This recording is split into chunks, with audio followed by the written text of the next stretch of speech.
After my father's funeral, the entire hall was filled with laughter from everyone. Looking back, it might have been a bit inappropriate. Still, my sister-in-law's remarks were so absurd that no one could help but laugh. Then, one of the relatives approached my sister-in-law and provoked her. "You really don't understand anything, do you?" Hearing this, my sister-in-law was stunned. It seemed she still didn't grasp how grand her misunderstanding was. "Then I'll tell her that the reality is far harsher and different from the ideal world she's picturing. My name is Sarah Johnson, 29 years old. In the last few years, my mother and brother passed away one after the other. First, my mother died from illness, and soon after, my brother Michael was killed in a traffic accident. Michael, 7 years older than me, has always adored me since I was little. About 10 years ago, Michael got married and left home. I was really lonely at that time. But at that time, my mother was still healthy, and Michael would regularly visit home. So I was satisfied with just that. The only problem was his wife. His wife, Emily, was unfriendly and indifferent to everyone. I still don't understand why my kind brother chose such a woman as his wife. Even when she came to our house, she wouldn't do anything. Just sulk and play with her smartphone all the time, refusing to communicate with any family member. My father and mother were also troubled by Emily's behavior. No matter how much we tried to talk to her, Emily wouldn't respond properly. Emily and I once had this exchange. "Emily, your birthday is coming up soon, isn't it?" "Huh. So what?" Taken aback by her blunt response, I continued the conversation. Is there anything you want for your birthday?" "Really?" "Ahaha. Something I want within your budget?" "There's nothing like that. That's harsh." "Then, cash." "I'd rather have cash than something tasteless from you." "Oh, but not like $100, start from at least $500, then I'll accept it." I was disillusioned with Emily's response. Michael was even more worried that that brother had really chosen such a person for his wife. Perhaps Emily, who was indifferent in front of us, was a good wife in front of Michael. He always seemed happy and was overjoyed, shedding tears when Emily gave birth to a boy. My nephew, Rick, who looks just like Michael, is a sweet boy. Both my parents and I cherished Rick very much. However, when Emily came to our home, she disliked even letting us touch Rick. When Rick was 3 years old, this happened. Just my speaking to Rick seemed to infuriate Emily. With a demonic expression, she glared at me. "What are you doing? Don't touch Rick." "What?" "Emily, I'm not doing anything. I only came because Michael said he wanted to visit home occasionally. Not so you can get cozy with Rick." "Cozy? I just wanted to be friendly with my nephew. I don't care what you think. Rick is my son, so don't touch him casually." Even Michael had to say, "Calm down," to Emily's intensity, but she continued glaring at me afterward. And it wasn't just me. Both my father and mother tried to play with Rick, but Emily wouldn't allow it. The only time Emily didn't glare at us was when we tried to give Rick some pocket money. During occasions like Christmas holiday, when we gave Rick some money, she'd say, "Rick, go get it, hurry," with a smile she didn't show at other times. Her blatantly obvious attitude was certainly not pleasant. Even so, Rick remains a beloved nephew to me and a precious grandson to my father and mother. Rick himself was not at fault, so we regularly gave him pocket money. But this habit gradually decreased after my mother passed away. Originally, it was my mother who always welcomed Michael and Emily instead of my father, who was not very talkative. After my mother's death, my father became even less talkative than before. Perhaps seeing my father like that was difficult, as Michael's visits to our home also decreased. Then, my brother had a traffic accident. Since my mother's death, he rarely spoke with my father and me, and then he was gone forever. My brother's death seemed to have greatly changed Emily's life. Afterward, she began to trouble my father frequently. Because Emily, a housewife, started visiting our home often, demanding money. Please pay for the living expenses and child support that Michael was supposed to pay. What are you talking about, Emily? Confused by this sudden demand, my father was baffled, but Emily continued relentlessly. Just pay it. Because your son died in a traffic accident. Rick and I have to live by ourselves. Compensate us. Compensate. Why should I? Didn't my son do everything for the two of you until now? No, I don't need that anymore. Just pay the living expenses from now on. Are you okay with Rick going hungry? That's not what If you don't pay, Rick and I won't be able to survive. Michael must be sad about this in the afterlife, don't you think? Emily persisted in her almost threatening demeanor towards my father. Hearing Emily's exchange with my father, I was boiling with anger. Unable to stay silent, I somehow managed to speak to Emily calmly. Emily, that's a bit too much to say. Shut up. What are you, a little sister, interfering for? Using our deceased brother to extort money from Dad. Michael must have saved properly. The insurance money was paid out too, right? Please use that. Oh, that's long gone. What? I bought what I wanted, went on trips, you know. And after buying a car, it was all gone. Just like that? You can't be serious. That's unbelievable. It seemed Emily had completely spent all the assets Michael left behind. Michael always said, I have to make sure the family isn't in trouble in case something happens to me. Given his kind and serious nature, he must have saved for unexpected times. Moreover, he died in a traffic accident. The insurance payout must have been significant. Yet, Emily spent it all to satisfy her own desires. Learning this fact, I completely despised Emily. How could she? Michael had not been gone long, and she has a child, Rick. To spend all the money on her desire, then turn to Dad for more when it runs out. This was unthinkable. As much as I regretted it, I couldn't see Emily as family anymore. From then on, I stopped trying to understand her. Losing her husband suddenly and having to live with a young son must have been hard for Emily. But that doesn't excuse everything. I couldn't accept Emily's actions and words that disregarded Michael. However, my father was much kinder. Even after Emily treated him that way, he said, it's for Rick's sake. And transferred a considerable amount to Emily's bank account every month. Emily never once came to thank him. Nearly 2 years have passed since my brother's death. Rick turned 6 and started first grade this year. I haven't seen Rick or Emily in over a year, but we didn't have the luxury to think about them. That's because we learned at the end of the year that Dad was ill and received a terminal diagnosis.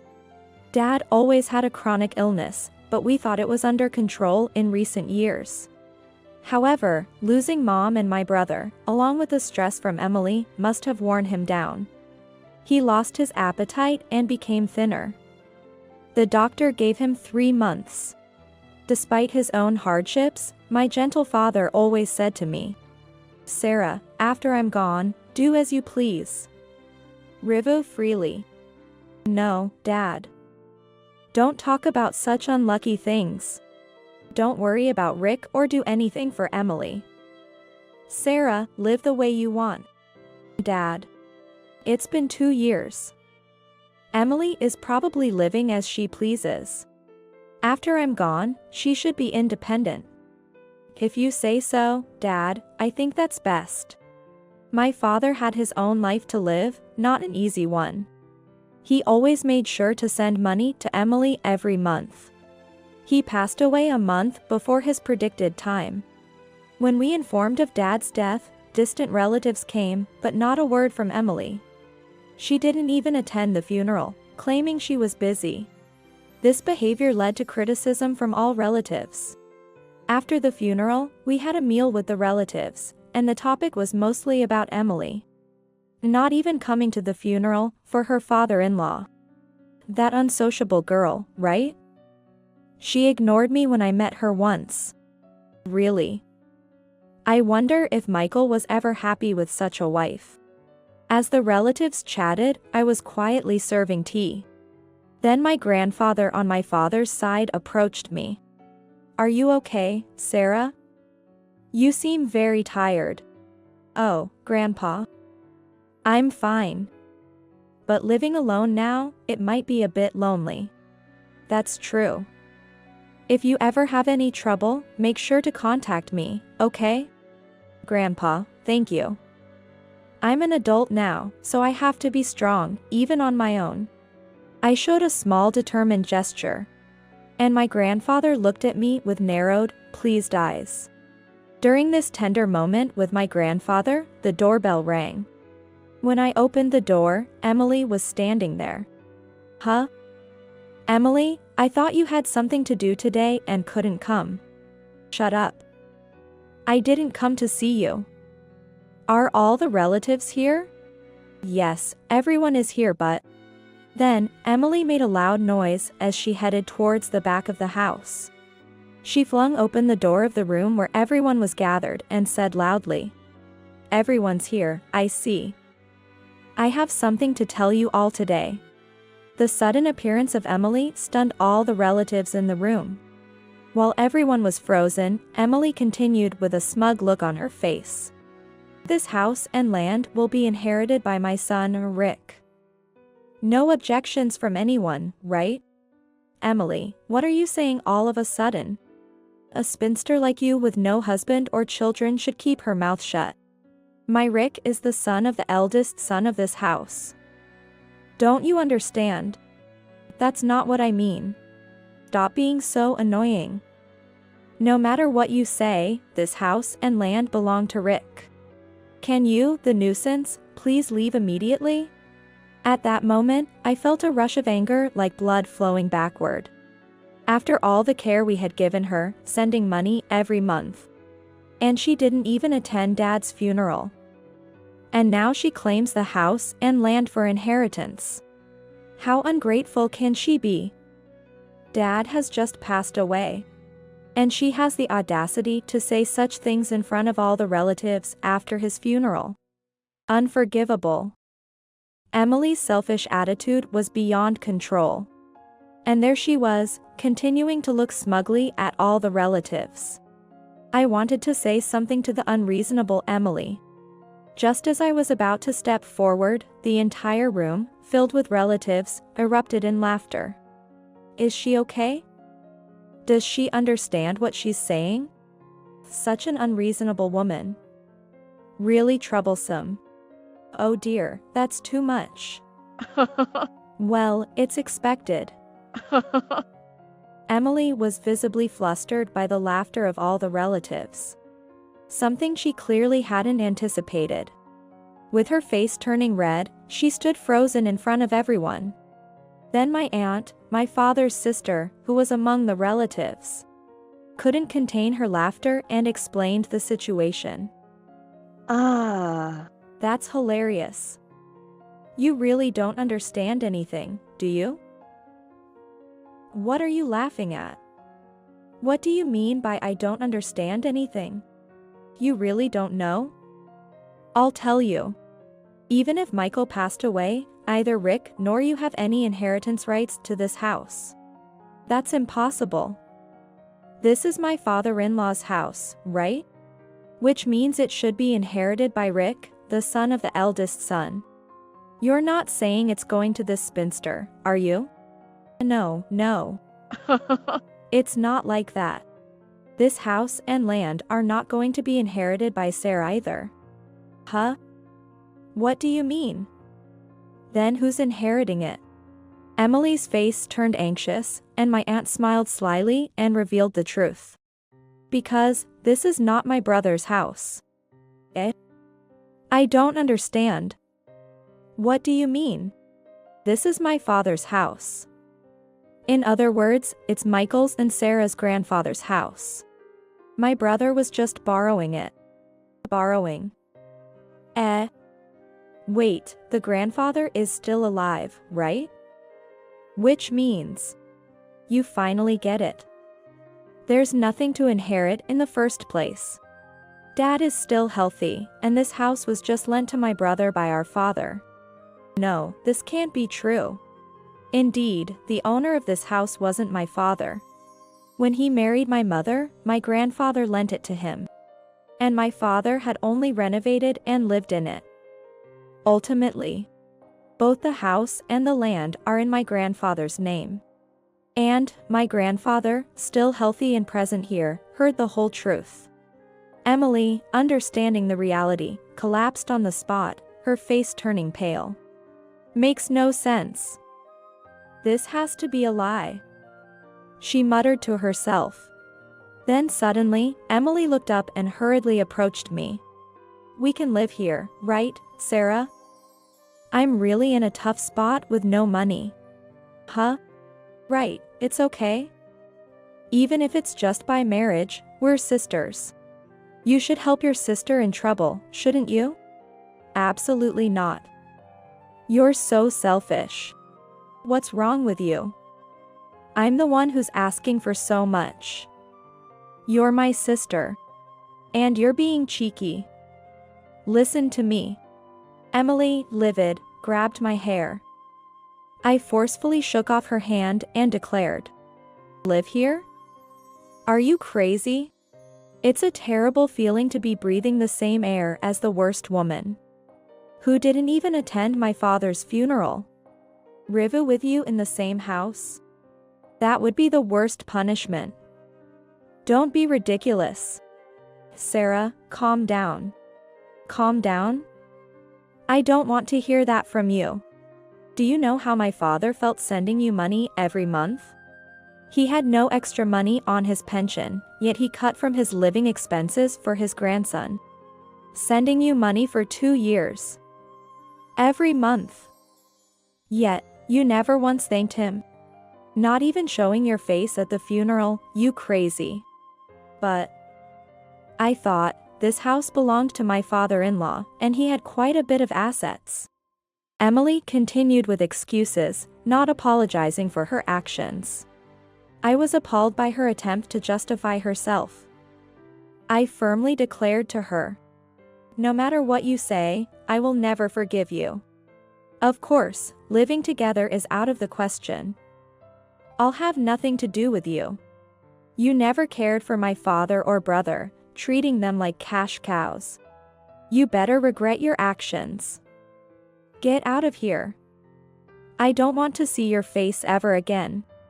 Shaken by my yelling, Emily flinched, unable to withstand my anger and the glares of all the relatives. She fled through the front door. I don't know what became of her after that. I feel sorry for my nephew Rick, but there's no sympathy left for Emily. Now, all I can hope is that Emily reflects on her actions and pays respects to my father and brother. Afterward, I returned the house to my grandfather and started living alone in an apartment near my company. The house, filled with memories of my parents and brother, was too big for me alone. After I moved out, my grandfather put it up for sale, and it was soon purchased. My grandfather said, "Thanks to how beautifully you all kept it, it was sold with a good price."